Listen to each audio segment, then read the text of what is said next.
ಇರ್ಬೋದು, ವೀರಪ್ಪ ಮೊಯ್ಲಿ ಅಂತ ನಾಯಕರಿರ್ಬೋದು, ಈ ಒಂದು ಜಿಲ್ಲೆಗೆ ಏನನ್ನು ತಂದು ಕೊಟ್ಟರು ಅನ್ನುವಂಥ ವಿಚಾರವನ್ನು ಇವತ್ತು ಮಂಗಳೂರು ಒಂದು ನಾವು ಈ ಜಿಲ್ಲೆಯಲ್ಲಿ ಹುಟ್ಟಿ ಬೆಳಿಬೇಕು ಅಂತಾದ್ರೆ ನಾವು ಬಹಳಷ್ಟು ಅದೃಷ್ಟವಂತರು. ಯಾಕೆಂತ ಹೇಳಿದ್ರೆ ಈ ಒಂದು ನಗರದಲ್ಲಿ ಮಂಗಳೂರು ನಮ್ಮ ಕ್ಯಾಪಿಟಲ್ ಸಿಟಿ ಅಂತ ಏನು ಹೇಳ್ತೇವೆ ನಾವು, ಮಂಗಳೂರು ನಗರ, ಇಲ್ಲಿ ಬೇಕಾದಂತಹ ಇನ್ಫ್ರಾಸ್ಟ್ರಕ್ಚರ್ ಏನಿದೆ, ಏರ್ಪೋರ್ಟ್ ಇದೆ, ರೈಲ್ವೆ ಸ್ಟೇಷನ್ ಇದೆ, ಭೂ ಸಾರಿಗೆ ಇದೆ, ಇದು ಎಲ್ಲದನ್ನು ನಾವು ಪಡೆದುಕೊಂಡಿದ್ದೇವೆ. ಇದೆಲ್ಲ ನಾವು ಇವತ್ತನ್ನು ಪಡೆದುಕೊಳ್ಬೇಕಾದ್ರೆ ಯಾರ ಕಾರಣ ಅಂತ ಕೇಳಿದ್ರೆ ನಮ್ಮ ಕಾಂಗ್ರೆಸ್ ಪಕ್ಷದ ಎಂಪಿಗಳು. ಇವತ್ತು ನಮ್ಮ ಹತ್ರ ಪೋರ್ಟ್ ಇದೆ, ಅದಲ್ಲದೆ MRPL ಇದೆ, MCF ಇದೆ, KREC ಇಂಜಿನಿಯರಿಂಗ್ ಕಾಲೇಜ್ ಇದೆ, ಹಲವಾರು ಬ್ರಿಡ್ಜ್ಗಳಿದೆ, ನೇತ್ರಾವತಿ ಬ್ರಿಡ್ಜ್ ಇಂದ ಹಿಡಿದು ಹಲವಾರು ಬ್ರಿಡ್ಜ್ಗಳಿದೆ. ಇದು ಎಲ್ಲ ಯಾರ ಸಮಯದಲ್ಲಿ ಆಯ್ತು ಅಂತ ಕೇಳಿದ್ರೆ ಇದು ಕಾಂಗ್ರೆಸ್ ಪಕ್ಷದ ಎಂಪಿಗಳು ನಮ್ಮನ್ನು ಪ್ರತಿನಿಧಿಸುವ ಸಮಯದಲ್ಲಿ. ಬಂಧುಗಳೇ, ನಾವು ಕಾಂಗ್ರೆಸ್ ಪಕ್ಷದವರು ಮತದಾರರಲ್ಲಿ ಹೋಗ್ಬೇಕಾದ್ರೆ ನೀವು ಯಾರು ಕೂಡ ಇಲ್ಲ ಸಲ್ಲದ ವಿಚಾರಗಳನ್ನು ಇಟ್ಕೊಂಡು ಬೇರೆಯವರನ್ನು ದೂಷಿಸಿಕೊಂಡು ನೀವು ಯಾರ ಬಳಿಗೆ ಹೋಗುವಂತ ಅಗತ್ಯ ಇಲ್ಲ.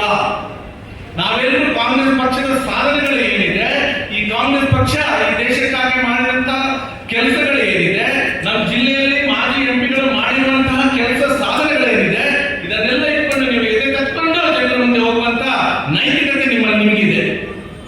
ಇದನ್ನು ನೀವು ಅರಿತುಕೊಳ್ಬೇಕು. ಯಾಕೆಂತ ಹೇಳಿದ್ರೆ 1991ರಿಂದ ಇಲ್ಲಿ ಬಿಜೆಪಿಯ ಎಂಪಿಗಳು ನಮ್ಮನ್ನು ಪ್ರತಿನಿಧಿಸುತ್ತಿದ್ದಾರೆ ಸಂಸತ್ನಲ್ಲಿ. ನಾನೀಗ ಹಲವಾರು ಯೋಜನೆಗಳನ್ನು ಹೇಳಿದ್ದೇನೆ. ಇಂಥ ಒಂದು ಯೋಜನೆಗಳನ್ನು ಈ 33 ವರ್ಷಗಳಲ್ಲಿ ಯಾವ್ದಾದ್ರು ಎಂಪಿ ಮಾಡಿದ್ದೇವೆ ಅಂತ ಹೇಳಿದ್ರೆ ಅವ್ರಿಗೆ ಹೇಳಿ ನಾವು ಅದನ್ನು ಕೇಳ್ತೇವೆ. ನಾವು ಸವಾಲಾಗ್ತಾ ಇದ್ದೇವೆ ಅವರಿಗೆ, ಇಂಥ ಒಂದು ಯೋಜನೆಗಳನ್ನು ನಾವು ಮಾಡಿದ್ದೇವೆ ಅಂತ ಹೇಳಿ.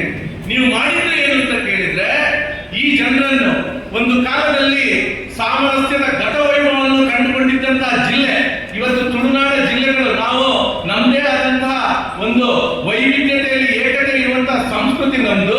ಇಲ್ಲಿ ಎಲ್ಲಾ ಜಾತಿ ಧರ್ಮದವರು ಪರಸ್ಪರ ಒಬ್ರಿಗೊಬ್ರು ಗೌರವ ಕೊಟ್ಕೊಂಡು ನಾವು ಬದುಕ್ತಿದ್ದಂತಹ ಒಂದು ಸಮಯ ಇತ್ತು.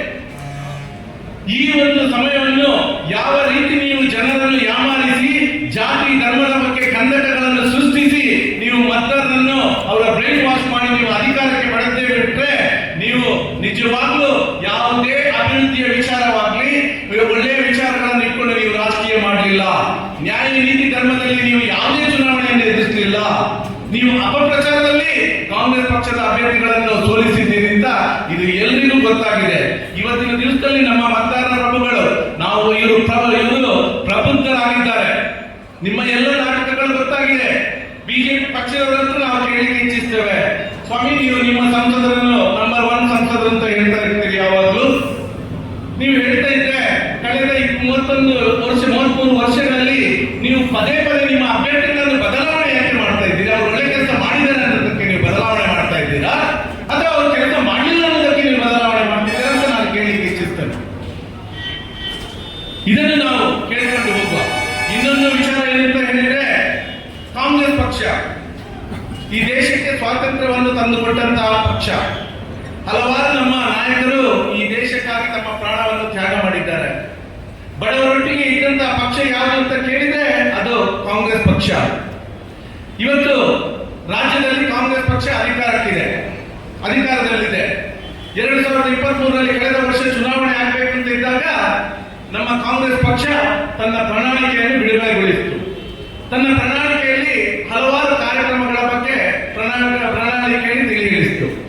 ಅದರೊಟ್ಟಿಗೆ 5 ಗ್ಯಾರಂಟಿಗಳನ್ನು ಕೂಡ ಈ ಪ್ರಣಾಳಿಕೆಯಲ್ಲಿ ಕೊಟ್ಟು, ನಿಮಗೆಲ್ಲರೂ ಗೊತ್ತಿದೆ, ಪತ್ರಕರ್ತರ ಮಿತ್ರ ಇದ್ದಾರೆ. ಆ ಪ್ರಣಾಳಿಕೆಯಲ್ಲಿ ಕೊಟ್ಟಂತ ಇದನ್ನು ನಾವು ಪ್ರಚಾರ ಮಾಡ್ತಾ ಹೋಗ್ಬೇಕಾದ್ರೆ ಅವರು ಹೇಳಿದ್ರು, ಇದೆಲ್ಲ ಬೋಗಸ್, ಇದನ್ನು ಮಾಡಲಿಕ್ಕೆ ಸಾಧ್ಯ ಇಲ್ಲ, ಇದನ್ನು ಮಾಡಿದ್ರೆ ಸರ್ಕಾರ ದಿವಾಳಿ ಆಗುತ್ತೆ, ಇದೆಲ್ಲ ಬೋಗಸ್ ಅಂತ ಹೇಳುವಂತ ಮಾತನ್ನು ಹೇಳಿದ್ರು. ನೀವು ಕೊಟ್ಟಂತಹ ಗ್ಯಾರಂಟಿಗಳನ್ನು, ಆ ಗ್ಯಾರಂಟಿಗಳ ಕಾರ್ಡ್ಗಳನ್ನು ಹರಿದು ಬಿಸಾಡಿ ಎನ್ನುವಂತ ಮಾತುಗಳನ್ನು ಹೇಳಿದ್ರು. ಆದ್ರೆ ಕಾಂಗ್ರೆಸ್ ಪಕ್ಷ ಈ ಹಿಂದಿನಿಂದಲೂ ನುಡಿದಂತೆ ನಡೆಯುವ ಪಕ್ಷ ಯಾವುದು ಅಂತ ಇದ್ರೆ ಅದು ಅಖಿಲ ಭಾರತ ಕಾಂಗ್ರೆಸ್ ಪಕ್ಷ ಅಂತ ನಾನು ಹೇಳಲಿಕ್ಕೆ ಇಚ್ಛಿಸ್ತೇನೆ. ಕೊಟ್ಟ ಮಾತನ್ನು ಯಾವತ್ತೂ ಕೂಡ ನಾವು ತಪ್ಪಲಿಲ್ಲ. ಈ 5 ಗ್ಯಾರಂಟಿಗಳನ್ನು ನಮ್ಮ ರಾಷ್ಟ್ರ ನಾಯಕರು, ನಮ್ಮ ರಾಜ್ಯದ ನಾಯಕರುಗಳು ಯಾವ 5 ಗ್ಯಾರಂಟಿಗಳನ್ನು ಕೊಟ್ಟಿದ್ರು, ಕರ್ನಾಟಕದಲ್ಲಿ ಕಾಂಗ್ರೆಸ್ ಪಕ್ಷ ಅಧಿಕಾರಕ್ಕೆ ಬಂತು. ಈ ಅಧಿಕಾರಕ್ಕೆ ಬಂದ ಮೊದಲ ಕ್ಯಾಬಿನೆಟ್ ಮೀಟಿಂಗ್ ನಲ್ಲಿ ಈ 5 ಗ್ಯಾರಂಟಿಗಳನ್ನು ಅನುಷ್ಠಾನ ಮಾಡಿರುವಂತಹ ಸಾಧನೆ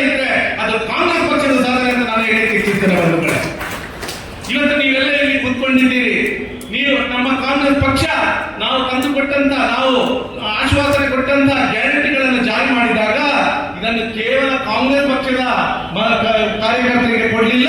ನಾವು ಪಕ್ಷ ನೋಡಲಿಲ್ಲ, ನಾವು ಜಾತಿ ನೋಡಲಿಲ್ಲ, ನಾವು ಮತ ನೋಡಲಿಲ್ಲ, ನಾವು ಬೇರೆ ನೋಡಲಿಲ್ಲ. ಈ ರಾಜ್ಯದ ಕಡು ಬಡವರಿಗೆ ಪ್ರತಿಯೊಬ್ಬರಿಗೂ ಈ ಸೌಲಭ್ಯವನ್ನು ಕೊಟ್ಟಿದ್ದೇವೆ ಅಂತ ಹೇಳಿಕ್ಕೆ ನಾನು ಇಚ್ಛಿಸ್ತೇನೆ. ಆದ್ರಿಂದ ನಾವು ಕಾರ್ಯಕರ್ತರು, ಕಾಂಗ್ರೆಸ್ ಪಕ್ಷದ ಕಾರ್ಯಕರ್ತರು, ನಾವು ಮನೆ ಮನೆಗೆ ಹೋಗುವಾಗ ನಾವು ಯಾರು ಕೂಡ ಅಂಜಿಕೆ ಬೇಡ. ನಮಗೆ ನಗು ನಗುತ್ತಾ ನಾವು ಮನೆಗೆ ಹೋಗುವ, ನಗು ಮುಖದಲ್ಲಿ ಹೋಗುವ. ಎಲ್ಲ ನಾವು ನಮ್ಮ ಕಾಂಗ್ರೆಸ್ ಪಕ್ಷದಲ್ಲಿ ಒಂದು ನಿಜವಾದ ಹೇಳಿದ್ರೆ ಎಲ್ಲರಲ್ಲೆಲ್ಲ ಕೆಲವರಲ್ಲಿ ಒಂದು ಮನೋಭಾವನೆ ಇದೆ. ಕಾಂಗ್ರೆಸ್ ಪಕ್ಷದವರು ಮನೆಗೆ ಹೋಗ್ತಾರೆ, ಅವರೊಬ್ರು ಬಿಜೆಪಿಯಲ್ಲಿ ಯಾವುದೋ ಬಿಜೆಪಿ ಓಟ್ ಹಾಕಿದ್ರೆ ಅವರು ಬಿಜೆಪಿ ಹಳೆ ಒಬ್ಬನು ಕೊಡ್ಚಿ ಅಂತ. ಇದರಿಂದ ನಾವು ಖಂಡಿತವಾಗ್ಲೂ ಇದನ್ನು ಇಂಥ ಮನಸ್ಥಿತಿಯನ್ನು ನಾವು ಚೇಂಜ್ ಮಾಡಬೇಕಾದ ಅಗತ್ಯ ಇದೆ. ಇವತ್ತು ಬಿಜೆಪಿಯಲ್ಲಿ ಇರುವವರು ಯಾರು ಅಂತ ಕೇಳಿದ್ರೆ ಅವರೆಲ್ಲ ಈ ಹಿಂದೆ ಕಾಂಗ್ರೆಸ್ ಪಕ್ಷದಲ್ಲೇ ಇದ್ದವರು. ಇವರಿಗೂ ಕೂಡ ಈಗ ಬಿಜೆಪಿಯವರ ಒಂದು ಮೋಸದ ಆಟ ಏನಿದೆ, ಜನರನ್ನು ಯಾಮರಿಸಿದ ಬಗ್ಗೆ ಈಗ ಅರಿವಾಗಿದೆ. ಅವರು ಪ್ರಬುದ್ಧರಾಗಿದ್ದಾರೆ, ಅವರು ನಿಮ್ಮನ್ನು ನಿರೀಕ್ಷಿಸುತ್ತಿದ್ದಾರೆ. ನೀವು ಅದರಿಂದ ಪ್ರತಿಯೊಂದು ಮನೆಗೂ ಹೋಗ್ಬೇಕು. ಅದು ಬಿಜೆಪಿ, ಕಾಂಗ್ರೆಸ್, ಕಮ್ಯುನಿಸ್ಟ್ ಅದು ಯಾವುದು ಬೇಡ. ಎಲ್ಲ ಮನೆಗೆ, ಪ್ರತಿಯೊಂದು ಮನೆಗೆ ಹೋಗಿ ನಮ್ಮ ಸರ್ಕಾರದ ಸಾಧನೆಗಳೇನಿದೆ ಇದನ್ನು ಎದೆ ತಟ್ಟಿ ನೀವು ಹೇಳ್ತಾ ಹೋಗಿ. ಖಂಡಿತವಾಗ್ಲೂ ಈ ಬಾರಿ ಮತದಾರ ನಮ್ಮ ಕೈ ಹಿಡಿಯೋದ್ರಲ್ಲಿ ಯಾವುದೇ ಸಂಶಯ ಇಲ್ಲ ಅಂತ ನಾನು ಹೇಳಿಕ್ಕೆ ಇಚ್ಛಿಸ್ತೇನೆ ಬಂಧುಗಳೇ. ಅದಲ್ಲದೆ ನಾವು ಯಾವ ವಿಚಾರದಲ್ಲಿ ನಾವು ಜನರ ಮುಂದೆ ಹೋಗ್ಬೇಕು. ನಾವು ಏನು ಮಾಡ್ಲಿಕ್ಕಿದ್ದೇವೆ? ಕಾಂಗ್ರೆಸ್ ಪಕ್ಷ ರಾಜಕೀಯದಲ್ಲಿ ಯಾವತ್ತೂ ಕೂಡ ಜನರ ಭಾವನೆಯೊಂದಿಗೆ ಆಟವಾಡಿದ್ದಿಲ್ಲ, ಇತಿಹಾಸ ಇಲ್ಲ. ಕಾಂಗ್ರೆಸ್ ಪಕ್ಷ ಯಾವತ್ತಿದ್ರೂ ಅಭಿವೃದ್ಧಿಯ ವಿಚಾರಗಳನ್ನು ಇಟ್ಕೊಂಡು ಜನರ ಮುಂದೆ ಹೋಗ್ತೇವೆ.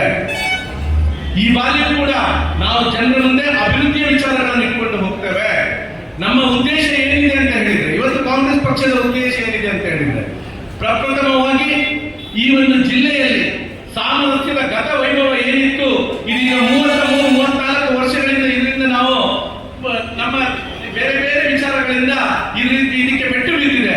ಆದ್ರಿಂದ ನಮ್ಮ ಪ್ರಥಮ ಉದ್ದೇಶ ಈ ಒಂದು ಜಿಲ್ಲೆಯಲ್ಲಿ ಈ ಹಿಂದಿನ ಸಾಮರಸ್ಯದ ಗತ ವೈಭವವನ್ನು ಮರುಸ್ಥಾಪಿಸುವುದು ನಮ್ಮ ಪ್ರಥಮ ಉದ್ದೇಶ, ನಮ್ಮ ಆದ್ಯತೆ. ಈ ಮುಖಾಂತರ ಇದರಿಂದ ಏನಾಗುತ್ತೆ ಅಂತ ಹೇಳುವಂಥದ್ದು. ಇವತ್ತು ನಮ್ಮ ಜಿಲ್ಲೆ ವಿದ್ಯಾವಂತರ ಜಿಲ್ಲೆ, ಎಜುಕೇಶನ್ ಹಬ್ ಅಂತ ನಾವು ಒಂದು ಕಡೆ ಹೇಳ್ತೇವೆ.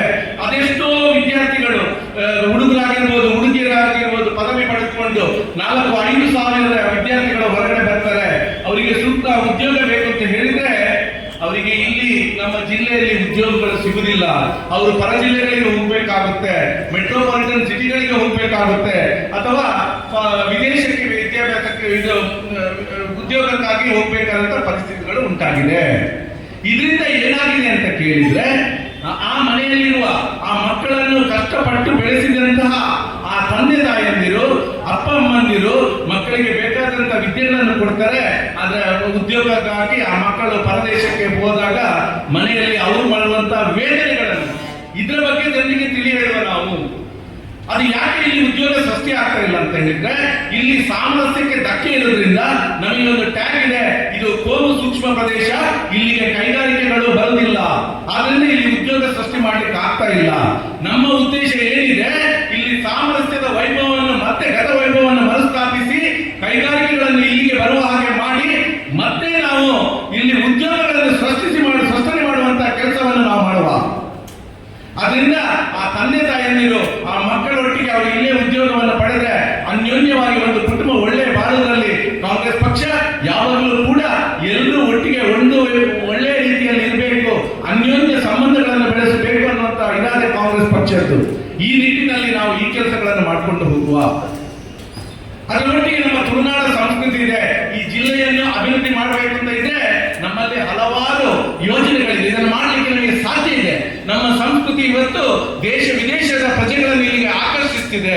ಟೂರಿಸಂ ಡೆವಲಪ್ಮೆಂಟ್ ಮಾಡುವಂತದ್ದು ನಮ್ಮ ಹತ್ರ ಬೇಕಾದಷ್ಟು ನಮ್ಮ ಹತ್ರ ಬೀಚ್ಗಳಿದೆ, ಬೇರೆ ಬೇರೆ ದೈವಸ್ಥಾನಗಳು ನಮ್ಮ ಸಂಸ್ಕೃತಿಯನ್ನು ಬೆಳೆಸಿ ಇದರೊಟ್ಟಿಗೆ ನಾವು ಉದ್ಯೋಗವನ್ನು ಸೃಷ್ಟಿ ಮಾಡಲಿಕ್ಕೆ ನಮಗೆ ವಿಪುಲ ಅವಕಾಶಗಳಿವೆ. ಇದನ್ನೆಲ್ಲ ಬಳಸಿಕೊಂಡು ನಾವು ಮುಂದೆ ಹೋಗುವ, ಇದನ್ನು ಜನರ ಮುಂದೆ ಇಟ್ಕೊಂಡು ಹೋಗುವ. ನಾವು ವಿಶೇಷವಾಗಿ ಬೆಳ್ತಂಗಡಿ ತಾಲೂಕಿನಲ್ಲಿ ನಾವು ನೋಡ್ತಿದ್ದೇವೆ, ಬೆಳ್ತಂಗಡಿ ತಾಲೂಕು ಯಾವ ರೀತಿಯಲ್ಲಿ ಅಭಿವೃದ್ಧಿ ಹೊಂದ್ತಾ ಇದೆ ಅನ್ನುವಂಥದ್ದು. ಸರ್ಕಾರದ ಹಲವಾರು ಕಾರ್ಯಕ್ರಮಗಳು, ಯೋಜನೆಗಳಿಂದ ಕೆಲವೊಂದು ಅಭಿವೃದ್ಧಿ ಕೆಲಸಗಳು ಇಲ್ಲಿ ಆಗ್ತಾ ಇದೆ. ಬಹುಶಃ 2013ರಿಂದ 2018ರವರೆಗೆ ಮಾನ್ಯ ಸಿದ್ದರಾಮಯ್ಯನವರ ಸರ್ಕಾರ ಇಲ್ಲಿ ರಾಜ್ಯದಲ್ಲಿ ಆಡಳಿತದಲ್ಲಿತ್ತು. ಆ ಕಾಲದಲ್ಲೂ ಕೂಡ 2013ರ ಚುನಾವಣಾ ಪೂರ್ವದಲ್ಲಿ ಕರ್ನಾಟಕದ ಕಾಂಗ್ರೆಸ್ ಪಕ್ಷ ಚುನಾವಣೆಗೆ ಹೋಗುವ ಮೊದಲು ತನ್ನ ಪ್ರಣಾಳಿಕೆಯಲ್ಲಿ ಸುಮಾರು 165 ಆಶ್ವಾಸನೆಗಳನ್ನು, ಭರವಸೆಗಳನ್ನು ತನ್ನ ಪ್ರಣಾಳಿಕೆಯಲ್ಲಿ ಕೊಟ್ಟಿತ್ತು. ಸುಮಾರು 5,000 ರಿಂದ 7,000 ರೂಪಾಯಿ ತನಕ ಒಂದು ಗೃಹಿಣಿಗೆ ಅನುಕೂಲ ಆಗ್ತಾ ಇದೆ, ಇದರ ಬೆನಿಫಿಟ್ ಸಿಗ್ತಾ ಇದೆ. ನಾವು ನೋಡ್ತೇವೆ, ಒಂದು ಮನೆಯಲ್ಲಿ ಒಂದು ಗಂಡ ಹೆಂಡತಿ ಅಥವಾ ಮಕ್ಕಳು ಅವರ ತಂದೆ ತಾಯಿಯಂದಿರಿದ್ರೆ ಒಬ್ರು ಅವರ ಮನೆಯಲ್ಲಿ ಗಂಡಸು ಹಾಗೆ ಇನ್ನು ಒಂದು ಯಾರ್ಯಾದ್ರೂ ಮನೆಯಲ್ಲಿ ದುಡಿಯೋರು ಇದ್ರೆ ಒಬ್ರು ಇಬ್ರು ದುಡ್ಡು ತಂದ್ರೆ ಆ ಮನೆಯನ್ನು ನಿಭಾಯಿಸಲಿಕ್ಕೆ ಕಷ್ಟ. ಯಾಕೆಂತ ಹೇಳಿದ್ರೆ ಎಲ್ಲಾ ಪದಾರ್ಥಗಳ ಬೆಲೆಗಳು ಗಗನಕ್ಕೇರಿದೆ. ಇದರಿಂದ ಆ ಮನೆಯಲ್ಲಿ ಅನ್ಯೋನ್ಯವಾಗಿ ಇರ್ಲಿಕ್ಕೆ ಎಲ್ರಿಗೂ ಕಷ್ಟನೇ. ಯಾಕೆಂತ ಹೇಳಿದ್ರೆ ಅಲ್ಲಿ ಈ ಸಂಬಂಧಕ್ಕೆ ಪೆಟ್ಟು ಬದಲು ಕೆಲವೊಮ್ಮೆ ದುಡ್ಡು ಕಡಿಮೆ ಆದಾಗಲೇ ಬರುವಂತದ್ದು. ಹೆಂಡತಿಗೆ ಗಂಡ ಹೋಗಿ ದುಡ್ಡು ಬರ್ತಾರೆ, ಏನೋ ಬೇರೆ ಒಂದು ಮಗುವಿಗೆ ಹುಷಾರಿಲ್ಲ ಅಥವಾ ಏನಾದ್ರು ಒಂದು ವಸ್ತು ತಗೊಳ್ಬೇಕು ಅಂತ ಹೇಳಿದ್ರೆ ಗಂಡನಲ್ಲಿ 500 ರೂಪಾಯಿ ಕೇಳಿದ್ರೆ ಗಂಡನಿಗೆ ದುಡ್ಡು ಕೊಡ್ಲಿಕ್ಕೆ ಆಸೆ ಇದೆ, ಆದ್ರೆ ಅವ್ರ ಹತ್ರ ದುಡ್ಡು ಇರುವುದಿಲ್ಲ. ಗಂಡ ಹೆಂಡತಿಯ ಮಧ್ಯೆ ಮಾತುಕತೆ ಆಗುತ್ತೆ. ಕೆಲವೊಮ್ಮೆ ಇದನ್ನು ಬೇರೆ ರೀತಿಯಲ್ಲಿ ವೈಮನಸ್ಸು ಕೂಡ ಉಂಟಾಗುವಂತ ಸಂದರ್ಭ. ಇಂತಹ ಸಂದರ್ಭದಲ್ಲಿ ಇವತ್ತು ಕಾಂಗ್ರೆಸ್ ಪಕ್ಷದ ಗ್ಯಾರಂಟಿ ಯೋಜನೆಯಲ್ಲಿ ಒಂದು ಮನೆಗೆ 5,000 ರೂಪಾಯಿ ಬರ್ತಾ ಇದೆ, ಒಂದು ಗೃಹಿಣಿಗೆ ಬರ್ತಾ ಇದೆ ಅಂತ ಹೇಳಿದ್ರೆ ಆ ಗೃಹಿಣಿಯ ಮುಖದಲ್ಲಿ ನಗು ಇರುವಂತದ್ದು, ಆ ಮನೆಯಲ್ಲಿ ಲಕ್ಷ್ಮಿ ಬೆಳಗಿದ ಹಾಗೆ ಆ ಮನೆಯನ್ನು ಬೆಳಗಿಸುವಂತ ಶಕ್ತಿ ಕಾಂಗ್ರೆಸ್ ಪಕ್ಷ ಇವತ್ತು ಪ್ರತಿಯೊಂದು ಮನೆಯ ಹೆಣ್ಮಕ್ಕಳಿಗೆ ಕೊಟ್ಟಿರುವಂತದ್ದು. ಇದನ್ನು ನಾವು ಜನರ ಮುಂದೆ ಇಟ್ಕೊಂಡು ಹೋಗುವ. ಇವತ್ತು ಆ ಮಹಿಳೆ ಆ ಮನೆಯಲ್ಲಿರುವಂತಹ ತನ್ನ ಗಂಡನನ್ನು ಬರುವಾಗ ಆತ್ಮೀಯತೆಯಿಂದ ನೋಡಿ ಆ ಗಂಡ ದುಡಿದು ಬರ್ತಾರೆ ಕಷ್ಟದಲ್ಲಿ, ತನಗೆ 5,000 ರೂಪಾಯಿ ಇವತ್ತು ಬರ್ತಾ ಇದೆ, ಇದರಿಂದ ಕೆಲವೊಂದು ಆ ಮಕ್ಕಳಿಗೆ ಬೇಕಾದಂತಹ ತಿಂಡಿ ತಿನಿಸುಗಳು ಇರ್ಬೋದು ಅಥವಾ ಅಗತ್ಯ ಇರುವಂತಹ ವಸ್ತುಗಳನ್ನು ಇರ್ಬೋದು ಅಥವಾ ಅನಾರೋಗ್ಯದಿಂದ ಯಾರಾದ್ರೂ ಇದ್ದರೆ ಮದ್ದುಗಳನ್ನು ಅವರೇ ಖರೀದಿಸುವಂತಹ ಮಟ್ಟಕ್ಕೆ ನಮ್ಮ ಮಹಿಳೆಯರು ಇವತ್ತು ಬೆಳೆದಿದ್ದಾರೆ. ಇದರಿಂದ ಗಂಡನೊಟ್ಟಿಗೆ ಗಂಡನಿಗೆ ಇನ್ನೇನಾದ್ರೂ ಅಗತ್ಯ ಬಿದ್ದಾಗ ಒಂದು 100 ರೂಪಾಯಿ ಕೊಡುವಂತ ಕೆಲಸ ಕೂಡ ಆ ಮಹಿಳೆಯರಿಂದ ಗೃಹಿಣಿಯಿಂದ ಆಗ್ತಾ ಇದೆ. ಇದು ಕಾಂಗ್ರೆಸ್ ಪಕ್ಷದ ಸಾಧನೆ. ಇದನ್ನು ಇಟ್ಕೊಂಡು ನಾವು ಜನರ ಮುಂದೆ ಹೋಗುವ. ಬೆಳ್ತಂಗಡಿ ತಾಲೂಕಿನಲ್ಲಿ ನಾವು ಇಲ್ಲಿ ಕೃಷಿ ಪ್ರಾಧಾನ್ಯವಾಗಿರುವಂತಹ ಒಂದು ಪ್ರದೇಶ. ಇಲ್ಲಿ ಅಡಿಕೆ ಬೆಳೆಗಾರರಿದ್ದಾರೆ, ರಬ್ಬರ್ ಬೆಳೆಗಾರರಿದ್ದಾರೆ. ಇದರಲ್ಲಿ ಏನೆಲ್ಲ ಆಗ್ತಾ ಇದೆ, ಈಗ ಅಡಿಕೆಯ ಬೆಲೆ ಕುಸಿದಿದೆ. ಯಾವ ಕಾರಣದಿಂದ ಕುಸಿತ ಉಂಟಾಯಿತು ಅನ್ನೋದು ನಿಮಗೆಲ್ಲರಿಗೂ ಗೊತ್ತಿರಬೇಕಾದಂತ ಅಗತ್ಯ ಇದೆ. ಇವತ್ತು ಅಡಿಕೆ ಬೆಲೆ ನಮ್ಮ ಭಾರತದ ಮಾರುಕಟ್ಟೆಯಲ್ಲಿ ಯಾವ ಕಾರಣಕ್ಕಾಗಿ ಕುಸಿಯಿತು? ನಮ್ಮ ದೇಶದ ಹಣಕಾಸು ಮಂತ್ರಿಯಾದಂತಹ ನಿರ್ಮಲಾ ಸೀತಾರಾಮನ್ ಅವರೇ ಕಳೆದ ಬಜೆಟ್ ನಲ್ಲಿ ಹೇಳಿದ್ರು, ನಾವು ಎಷ್ಟು ಕೋಟಿಯ ಅಡಿಕೆಯನ್ನು ನಾವು ಹೊರ ದೇಶಗಳಿಂದ ಆಮದು ಮಾಡಿಕೊಳ್ತಾ ಇದ್ದೇವೆ ಅನ್ನುವಂಥ ವಿಚಾರವನ್ನು ಹೇಳಿದ್ರು. ಸ್ವಾಮಿ, ನಾವು ಆಮದನ್ನು ಬಿಟ್ಟು ನಮ್ಮಲ್ಲಿರುವಂತಹ ಕೃಷಿಕರಿಗೆ ಅವರಿಗೆ ನಾವು ಪ್ರೋತ್ಸಾಹವನ್ನು ಕೊಟ್ಟರೆ ನಮ್ಮ ಈ ಅಡಿಕೆಯ ಬೆಲೆ ಒಂದು ಸ್ಟೇಬಲ್ ಆಗಿ ನಿಲ್ಲುವುದರಲ್ಲಿ ಯಾವುದೇ ಸಂಶಯ ಇಲ್ಲ. ಆದ್ರೆ ಸರ್ಕಾರ ಆಮದು ಮಾಡಲಿಕ್ಕೆ ಹೋಯಿತು. ಇದರಿಂದ ನಮ್ಮ ಅಡಿಕೆ ಬೆಳೆಗಾರರು ಕೂಡ ಇವತ್ತು ಕಷ್ಟದಲ್ಲಿರುವಂತದ್ದು. ರಬ್ಬರ್ ಬೆಳೆ ಒಂದು ಕಡೆಯಿಂದ ಕುಸಿದಿದೆ. ಇದಕ್ಕೆಲ್ಲ ಬೆಂಬಲ ಬೆಲೆ ಕೊಡುವಂತದ್ದು ಆಗಬೇಕು. ನಮ್ಮ ರೈತರು ಏನು ಕಷ್ಟಪಟ್ಟು ದುಡಿತಾ ಇದ್ದಾರೆ, ಅದರ ಒಟ್ಟಿಗೆ ಇಲ್ಲಿ ಈ ಅಡಿಕೆಗೆ ಬೇರೆ ಬೇರೆ ರೀತಿಯ ರೋಗಗಳು ಬರ್ತಾ ಇದೆ.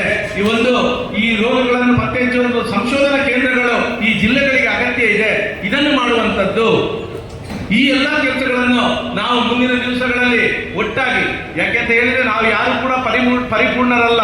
ಆದ್ರೆ ದಕ್ಷಿಣ ಕನ್ನಡ ಜಿಲ್ಲೆಯಲ್ಲಿ ಬುದ್ಧಿವಂತರಿದ್ದಾರೆ, ಒಳ್ಳೆ ಎಕ್ಸ್ಪರ್ಟ್ಸ್ಗಳಿದ್ದಾರೆ. ಅವರು ತಮ್ಮ ಕಾಣಿಕೆಯನ್ನು ದೇಶ ವಿದೇಶಗಳಲ್ಲಿ ಹೋಗ್ತಾ ಇದ್ದಾರೆ.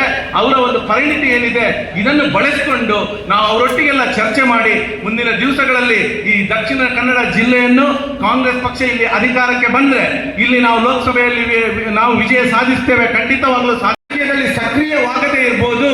ನಾನು ಹಲವಾರು ವರ್ಷಗಳಿಂದ ಹಲವಾರು ಸಾಮಾಜಿಕ ಸಂಘ ಸಂಸ್ಥೆಗಳಲ್ಲಿ ನಾನು ದುಡ್ದಿದ್ದೇನೆ. ನಾನು ಜಿಲ್ಲೆಯಾದ್ಯಂತ ಈ ಜಿಲ್ಲೆಯನ್ನು ಸದೃಢ ಮಾಡಲಿಕ್ಕೆ ನಾವು ಹಗಲು ರಾತ್ರಿ ದುಡಿಯುವ. ನೀವು 30 ದಿವಸ ದುಡ್ಡು ನಮ್ಮೊಟ್ಟಿಗೆ ಇರಿ. ಮತ್ತೆ ನಿಮ್ಮನ್ನು ಯಾವತ್ತೂ ಕೂಡ ಸುಖವಾಗಿ 8 ಗಂಟೆ ನಿದ್ದೆ ಮಾಡುವಲ್ಲಿ ನಾನು ಶ್ರಮಿಸ್ತೇನೆ.